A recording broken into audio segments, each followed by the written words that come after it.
ibiryo byo muri Afrika bari sawa. This breakfast. Bofre. Yes. Mfite ikibazo. Ikibazo kiva kikajya. Mukuru wawe. Mukuru wanjye yakoze iki? Wawe nagitaha. Bese nta kinyumva. Ngo nzi ikibazo afite. Jamari ngo nta gitaha. Yes. Kandi njye namubonye. Kuriya wamubonye nyine arahakira gutangira kwigendera. Bese ntabwo tumiranye neza. No. Reka tutekereze ko ari business. Business? Wenda bari mu kazi. Ya no mu rugo niko yari ameze. Kenshi yakunda gutaha amasaha akuze. Kuko yakunda kujya i Buganda, abone Buganda hagikora. Usanga bazaho nk'iminsi biratari yagaruka mu rugo, ndakeka ni icyo ngicyo. Kuko ari business. Arahasoringa cyane. Fiona. Kuri kwera nkushonje. No gusonza no kunanirwa cyangwa n'ibindi bibazo. Okay. Ndagira ngo ushimire kuri iriya joro nari mvuye mu rugo iwacu ku ntebe y'ingwe. Waramfashije cyane.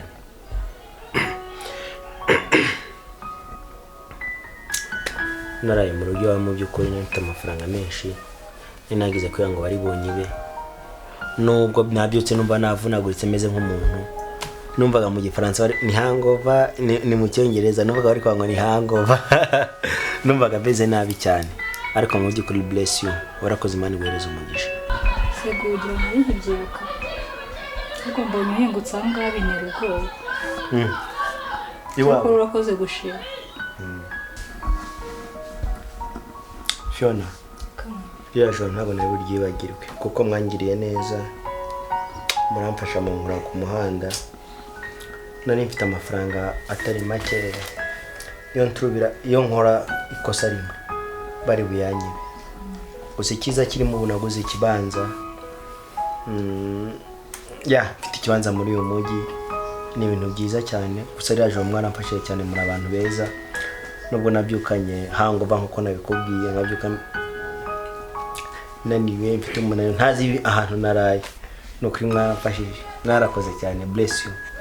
Ubundi bwo umuntu wese akagize neza ko nta umenya aho bwirageze. Business se yaba akora agataha saa 9 icyumweru kigashira, ataha saa 9 urabona tumaranye amezi 6. Ubwo business ntabimeze. Ugize ute saa 9? Every day saa 9 nizo ataha. Hadi ni Fiona. Ineza ntabwo igisaza. Kuko Bibiliya avuga ngo hariho Dawidi na Siba na Yonatani. Yonatani ngarabaza ngo Dawidi ngo ninde wasigaye ngo mugire neza ku bwa Siba. Ngaramusubiza ngo hari umwana wasigaye ngo wamugaye ibirenge. Arangije ngamugirira neza. Uwo ngo ni waraza ubwami asimbura abari bari kandi bakomeye kandi yari aramugaye ibirenge. Ubwo rero nanjye amusore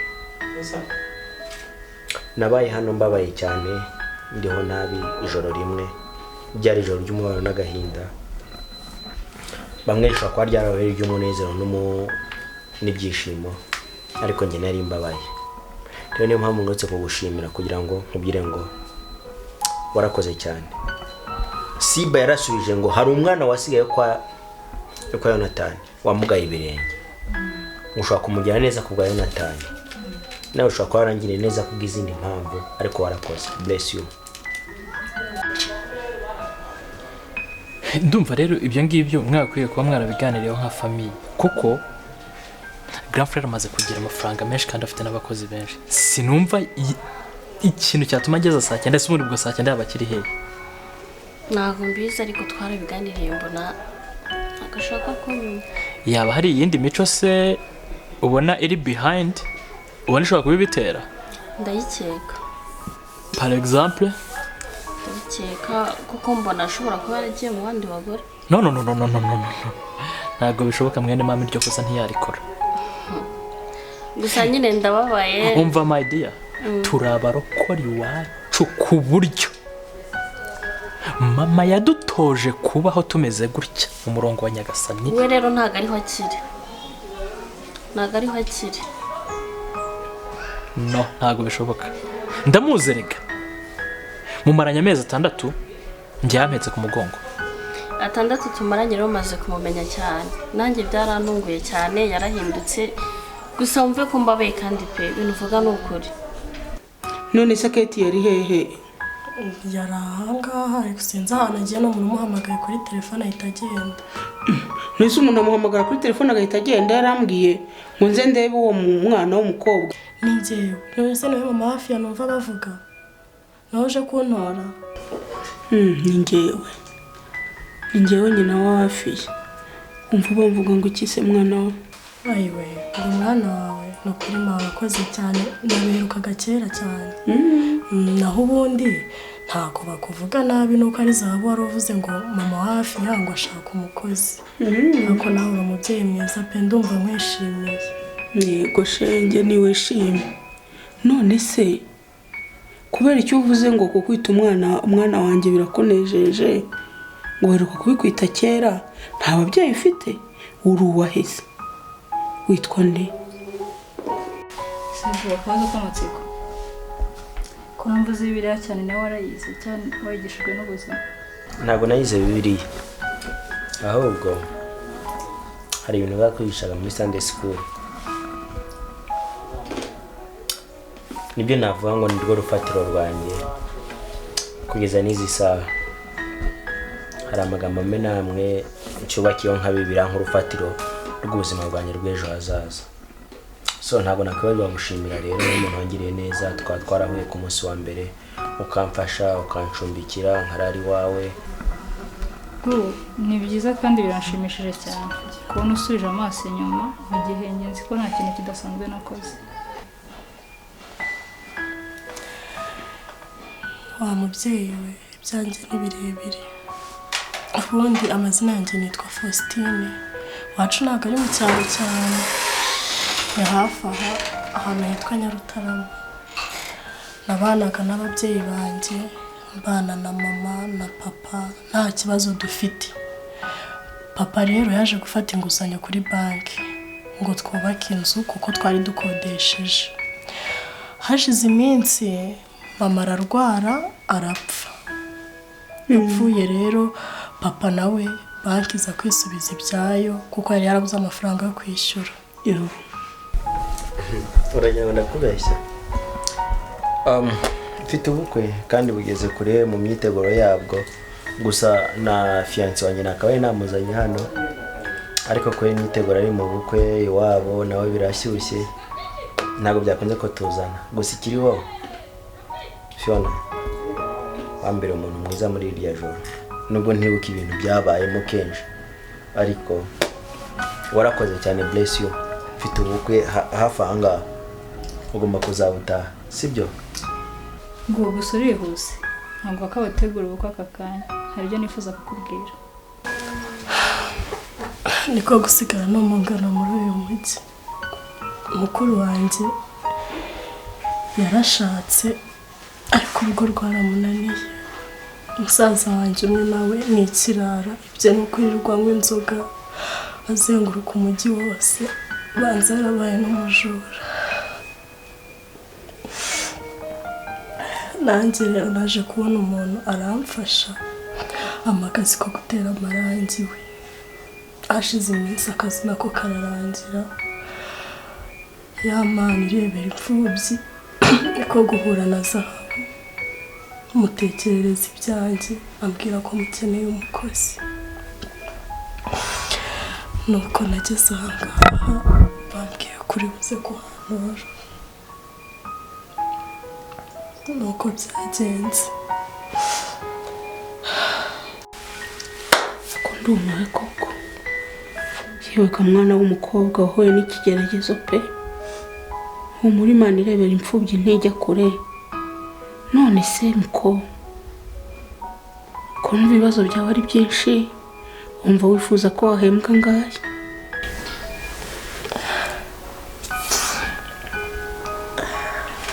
naho ubundi by'amafaranga byo ubundi kuko narize amashuri yisumbuye narangije mu wa 6 ubu rero havuye iby'amafaranga mbonye umuntu wamfasha akanyishyurira kaminuza nkajya mukorera akazi kose gashoboka wenda nkiga n'injoro yaba ngiye tureke cyaraje papa teta rwose ubuzima bumereye nabi ko nzi neza ko uzanye na gugu abantu mva ngo mu gugu i Kigali byagenze neza yarafatishije hariho neza ngiye byaranyobeye rwose ubuzima mucaro bananiye uzihangana umunteretere wenda ndeye ko yanjyana i Kigali numva ngo babayeho neza bariho neza naho ngi naha rwose gugu se gugu ngo yarafatishije gugu nzamuguhamagarira ariko ntabwo bigoye nawe wafata telefone ukamuhamagara oya sinapfa kumubwira ngo iki wo muziranye no wamumbwirira akanjyana i Kigali Keti niga bije urugo rwawe Nakibazo rega hano ni nkibaho bonjour meze utese meze neza naje ndakubura warugiye boss rero yamumagaye arambwira ati harakanura nayo nakoze n'injoro ngiye ndikwirukanka ngiye kumureba nyine ariko ndakarangije umeze utese meze neza nanje kureba umukobwa wawe twarimo tuganira umukobwa wenda no mwagaye tumaze kumenyerana ndabona ahubwo wagira ngo nuwanjye arasimufite murasa ndakeka ariko batakwakira kuri ngo ndabizi ntabwo yaba yakwakira ko ataraje nta kintu yampaye kandi nisonze reka mutekere ikintu hariya mbe mwakiriye ndeba akantu nkorera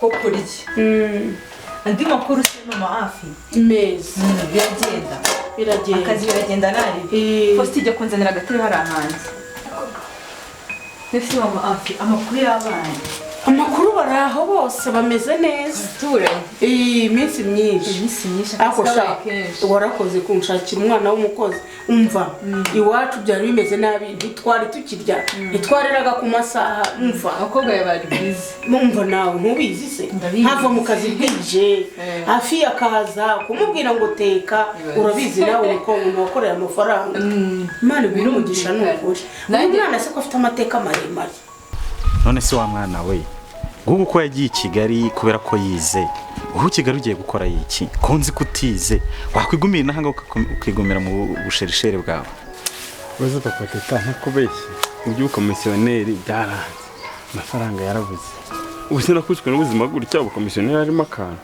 wowe uzihangane nkuko mubwiye mu nyingingire numvise yarafatishije i Kigali wenda nanjye ndebe ko najye i Kigali ntako mbwira ngo Kigali nakora iki Kigali siniki ntakora nacuruza geze ni Kigali gana umukomisiyoneri ukomeye wenda wasanga nabyo abikora cyangwa akampakaze kariko kose nge ntakazi ntashobora mu mujyi ko hagoye wakomeje ukageragereza inaha ngaha ubukomisiyoneri bwawe inaha ntacyo bugutwaye numva ubukomisiyoneri butagenda nta kibazo uzihingira ibijumba nabyo birera nta kibazo mama afi iby'amateka ye ntabwo twize tubiganira icyo yambwiye gusa nuko ngo ashaka kujya mu 2030 sinzi nimba muzabimuharira ahubwo siko arambwiye ngo urashonje waba kurebeye muri icyo kaburi kurya mu gihe ibindi bikimo bitarangiza gushya akira mama afi akira buri kurya urakoze naho ubundi se nanjye mba ndi hano none se wo kudafata utegereje ko namuhereza nose nari kumufata amabusha mutambwiye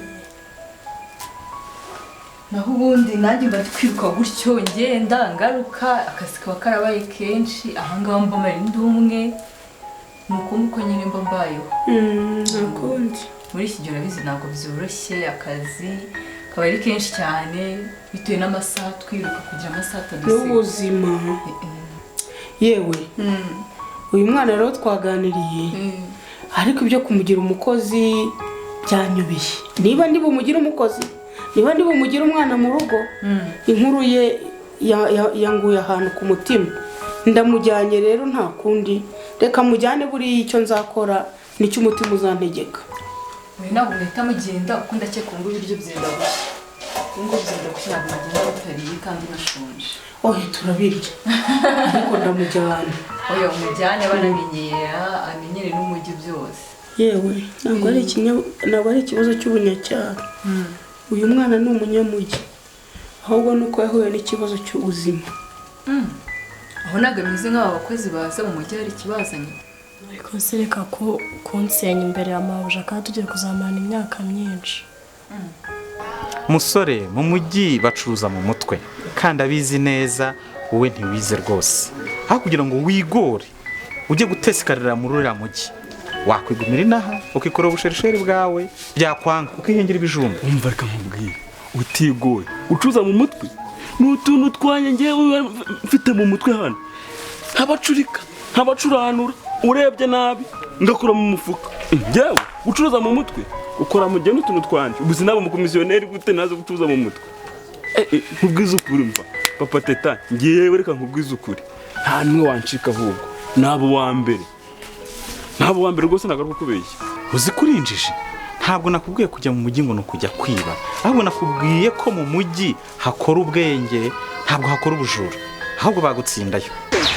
Ibintu ngiye gukora Yego.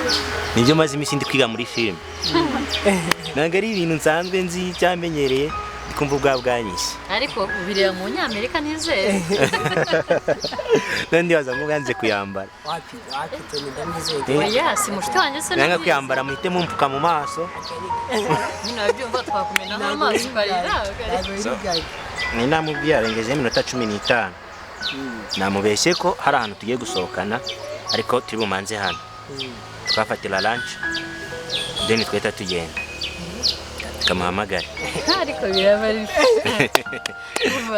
ndi bitwa nizo byi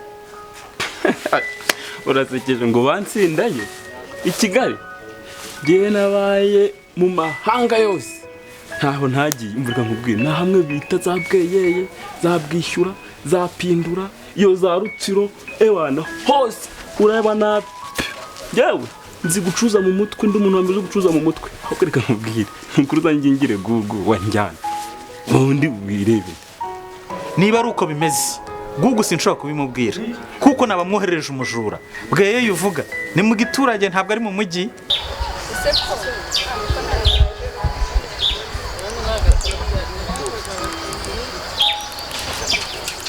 Yes baby, how are you?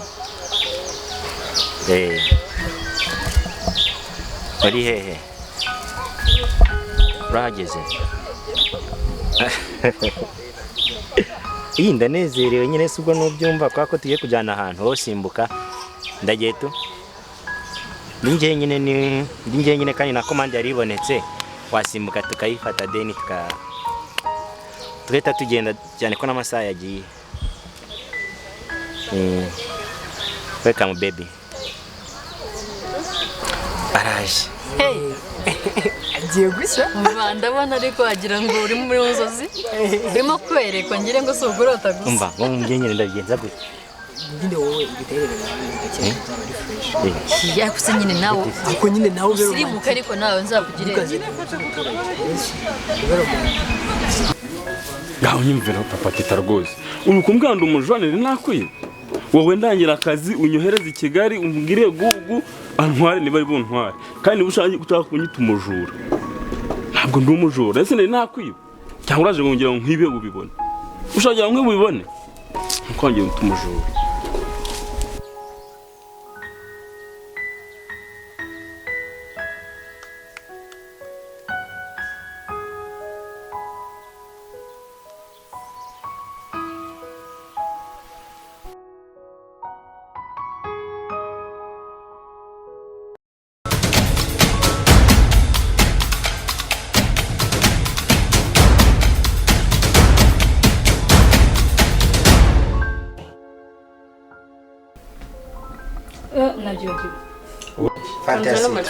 Fantastic. Angwa mitsenge. Barakuye. Jewe. Tuso ni biki? ese kuko numvuze bibiliya nayo ese go akabazo k'amatsiko ese go akabazo k'amatsiko ese go numvuze bibiliya cyane nayo warayize cyangwa wayigishwe n'ibyo wahuye nabyo good twagiye rwose uritonda ariko se mama Teta